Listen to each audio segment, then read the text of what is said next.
जनता के जनपद पर जन सरोकार और मायने रखते हैं जन सरोकार। चाहे एक दिल्ली की बात हो या भारत की बात हो या किसी भी मानवता प्रेमी की बात हो। मुद्दे वो होते हैं जो कहीं न कहीं जन सरोकार, जन कल्याण से जुड़े होते हैं। आप कोई भी नियम लागू करें, कोई भी कानून बनाएँ, लेकिन जनता के जनपद पर वो कितना खड़ा है, कितना मायने रखता है, ये कहीं न कहीं हम सभी के लिए ध्यातव्य है। उस दरमियान आजकल चर्चा में है स्ट्राइक, एलजी वर्सेस एडवोकेसी। तो आइए चलिए मैं जाने-माने एडवोकेट बीडी मिश्रा जी से बात करते हैं कि आखिर स्ट्राइक का क्या मुद्दा है? जी। पहले तो नमस्कार जी। हाँ जी, स्ट्राइक का जो मुद्दा है, ये एलजी साहब ने 13/8/2025 को एक नोटिफ़िकेशन जारी किया था, जिसके हिसाब से कोई भी आईओ या पुलिस वाला किसी भी केस में उसकी अगर एविडेंस होता है, गवाही होती है, तो वो अपने थाने में बैठकर थ्रू वीसी दे सकता है, जिसका पूरी दिल्ली, क्या पूरे देश के वकीलों में विरोध है कि इस तरीके की जो एलजी साहब का नोटिफ़िकेशन फरमान जारी किया है ये, इससे सारे वकील जो है उसके खिलाफ हैं और बिल्कुल भी इस नोटिफ़िकेशन को हम लागू नहीं होने देंगे। हम इसके खिलाफ हैं और खिलाफ रहेंगे और जब तक एलजी साहब इसको वापस नहीं ले लेते तब तक हम अपना स्ट्राइक जारी रखेंगे। जो आप देख रहे होंगे हर कोर्टों में, दिल्ली की सभी डिस्ट्रिक्ट कोर्टों में स्ट्राइक चल रही है पिछले 5-6 4-5 दिनों से, मतलब अगर माँगों की बात करें तो वकील साहब आप लोगों की क्या माँग है? कैसा चाहते हैं कि किस तरह से न्यायपरक जिसमें एडवोकेट को भी दिक्कत, पब्लिक को भी दिक्कत ना हो, पुलिस को भी दिक्कत ना हो? देखो, पहले तो ये समझने की बात है कि जो हम लड़ रहे हैं, वो हम अपने लिए नहीं लड़ रहे। कोई भी वकील अपने लिए नहीं लड़ रहा। ये स्ट्राइक जो अपने लिए नहीं लड़ा, ये हम अपने क्लाइंटों के लिए लड़ रहे हैं, जिनसे हम फीस लेते हैं। कहीं न कहीं अगर हमारे क्लाइंटों के हितों का हनन किया जाएगा, तो हमें सड़कों पे आना पड़ेगा। अगर आप किसी भी जो फरमान इन्होंने जारी किया है, उसको अगर देखें, तो पुलिस वाले अगर एफआईआर करके और अपनी गवाही थाने में बैठ के देंगे, अपने घर में बैठ के देंगे, तो जो हम कल को एविडेंस में जो उनके लकुनास को, उनके क्रॉस में उनके जो कंट्राडिक्शंस हैं, उसको हम तोड़ते हैं, जिससे हमारे कल को क्लाइंट बरी होते हैं, वो खत्म हो जाएगा। इसका मतलब तो ये हो गया कि आप एफआईआर करिए और उसके बाद सीधा सज़ा दे दीजिए हमारे क्लाइंटों को। हमें लड़ने का कोई हक नहीं है। अगर आईओ सारे विटनेस सरकारी बना दिया उसने अपने केसों में, तो हमारे क्लाइंट को तो सज़ा हो गई। कल को जो मटेरियल है या जो वेपन है, उसको उसकी क्रॉस है, उसको दिखा के उसकी जो जाँच होती है, जो दिखाया जाता है, उसके बारे में क्वेश्चन क्रॉस होगा तो फिर नहीं हो पाएगा। वो थाने में बैठ के अपना गवाही देगा, हम कुछ पूछेंगे, वो कुछ बताएगा और रिकॉर्ड पे कुछ आएगा। तो ये चीज़ें नहीं चलेंगी और अगर हमारे जो क्लाइंट है उनका उनके अधिकारियों का हनन होगा, तो हम लोग सड़कों पे तब तक रहेंगे जब तक ये अंधा जो नोटिफ़िकेशन है एलजी साहब का वापस नहीं हो जाता। आप अंधा नोटिफ़िकेशन कर रहे हैं, लेकिन आप लोगों का जो प्रोफ़ेशन है, इसपे क्या फ़र्क पड़ने वाला है? नहीं, हमारे प्रोफ़ेशन पे तो देखो जी, अल्टीमेट अगर हमारे क्लाइंटों को सज़ा होगी, हम अपने क्लाइंटों के थ्रू जुड़े हुए हैं। कल को हम फीस लेना है, सब चीज़ें हैं। अगर क्लाइंटों को फ़र्क पड़ेगा तो हमारे ऊपर अपने आप फ़र्क पड़ेगा। इससे जो है क्या कन्विक्शन रेट बढ़ जाएगा, सज़ा ज़्यादा होंगी। आज की डेट में जो ये अ, अननेसेसरी लोगों को फँसा दिया जाता है, पुलिस वाले जो है एफआईआर कर देते हैं या झूठे मुकदमे में फँसा देते हैं। कल को अगर उनके हम क्रॉस ही ढंग से नहीं कर पाएँगे, वो अपने थाने में बैठ के क्रॉस करेंगे, सामने से वीडियो कॉन्फ्रेंसिंग होगी, पीछे उनके पास सब कुछ पड़ा होगा। सारा पूरे केस की फाइल पड़ी होगी, उसमें देख के वो ये एक-एक चीज़ जो है देख के बता देंगे, तो हमारे क्लाइंटों को तो कन्विक्शन हो जाएगी। जब हमारे क्लाइंटों को कन्विक्शन होगी तो हमारे ऊपर अपने आप फ़र्क पड़ेगा। हमारे रोज़ के जो हमारी फीस है, हमारे क्लाइंट का, उससे हमें दिक्कत तो आएगी हमें। लेकिन एलजी का शायद फ़ोकस है कि उनके ऊपर पुलिस के ऊपर जो दबाव होता है, थाने के जो काम हैं। जी। देखो, पुलिस के ऊपर जो दबाव है, ये सबको पता है पुलिस के ऊपर दबाव है। हम भी इस बात से पीछे नहीं है कि पुलिस पे दबाव है, पुलिस को ड्यूटी ज़्यादा देनी, तो उसके लिए और जो अल्टरनेट है उसको पूरा करें ना। पुलिस वालों को क्यों नहीं है 12 घंटे की ड्यूटी उनकी फिक्स करते? कि पुलिस वाला 12 घंटे ड्यूटी करेगा। एक्स्ट्रा करेगा तो उसको एक्स्ट्रा पेमेंट क्यों नहीं देते? पुलिस वाले को क्यों नहीं ये कहते कि जिस दिन आपकी कोर्ट की डेट होगी उस दिन आपको छुट्टी रहेगी? क्यों नहीं पुलिस की वैकेंसीज़ निकालते ये लोग?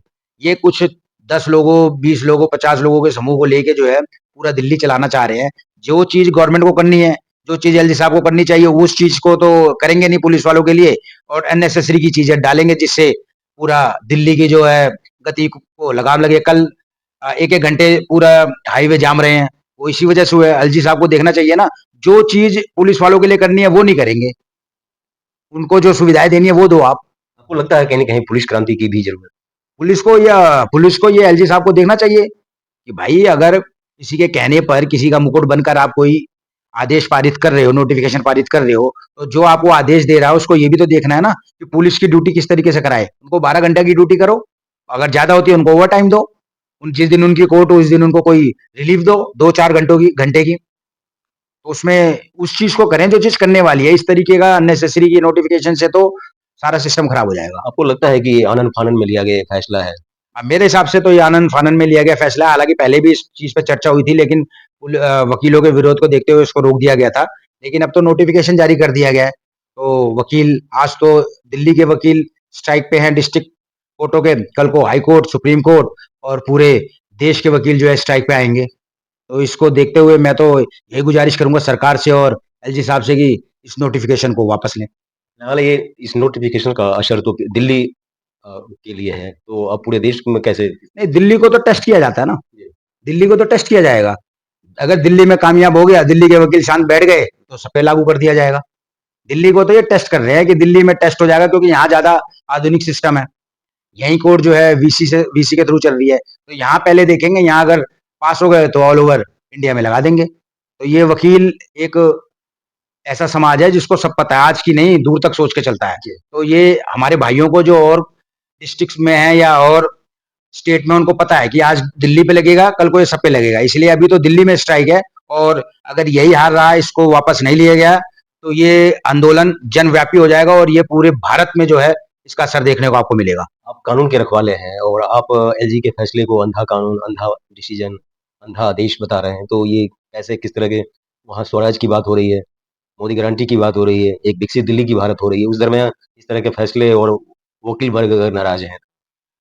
देखो जी, हमारा ये कहना है कि देश का विकास करे, कुछ करे, हमें उस चीज़ से मतलब नहीं है। जी, लेकिन ये नोटिफ़िकेशन मैं नहीं, कोई जो बच्चा पैदा हुआ होगा ना, वो भी देख के बता देगा इस नोटिफ़िकेशन का क्या मतलब है। इस नोटिफ़िकेशन से आपका मतलब ये है कि कल को आप एफआईआर करके लोगों को सज़ा कर दो, बस और कुछ नहीं है।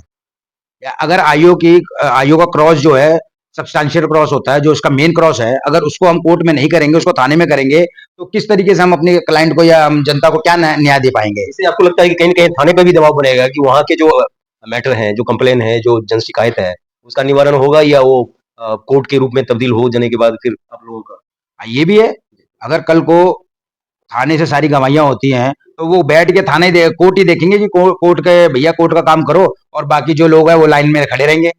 थाने के बाहर लाइन लगी रहेगी, भैया हमारी कंप्लेंट, उस कंप्लेंट का कुछ होना नहीं है, क्योंकि इतना प्रेशर आईओ को दे दिया जाता है। कम से कम आईओ अभी कोर्ट्स थाने से निकल के अपना कोर्ट आ जाता है, उसको ये तो रहता है कि हमें कोर्ट का ही काम देखना है। जी, वहाँ बैठ के तो 4 काम और देखने पड़ेंगे, ना कोर्ट का काम हो पाएगा, ना जनता के काम हो पाएगा। तो एलजी साहब को इस पे अपना विवेक लगाना चाहिए और जिन्होंने ये आदेश दिया है, उनको भी ये सोचना चाहिए कि किस तरीके के ये आदेश हैं, किस तरीके के नोटिफ़िकेशन है, जिससे पूरे दिल्ली में हड़कंप मच गया है और वकील वर्ग जो है बहुत नाराज़ है।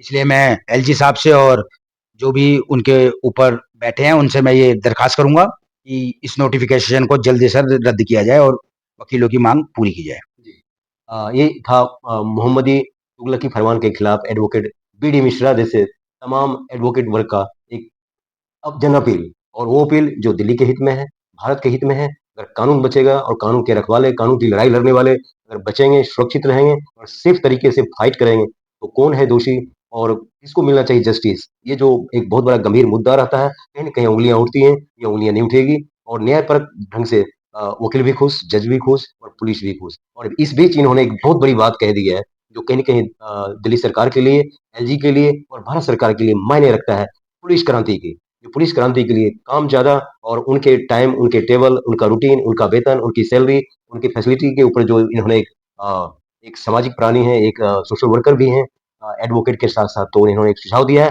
मुझे लगता है कि उन सभी बातों पे कंसिडर किया जाए और पुलिस क्रांति के साथ-साथ जो इन्होंने अपील किया है कि स्ट्राइक को जल्द से जल्द स्टॉप किया जाए, क्योंकि अगर नहीं होगा तो निकट भविष्य में राष्ट्रीय स्तर पर ये कहीं न कहीं भयावह रूप लेगा और भारत भर के जो है एडवोकेट इनके साथ खड़े होंगे। जहाँ दिल्ली है, उनके पीछे पूरा भारत भर के एडवोकेट वर्ग हैं। फिर मिलते हैं किसी नए मुद्दे, किसी नए सरोकार, किसी नई संस्कृति के साथ, तब तक जुड़े रहें और देखते रहें कलम की आन, भारत की शान, सिद्धांत संग्राम।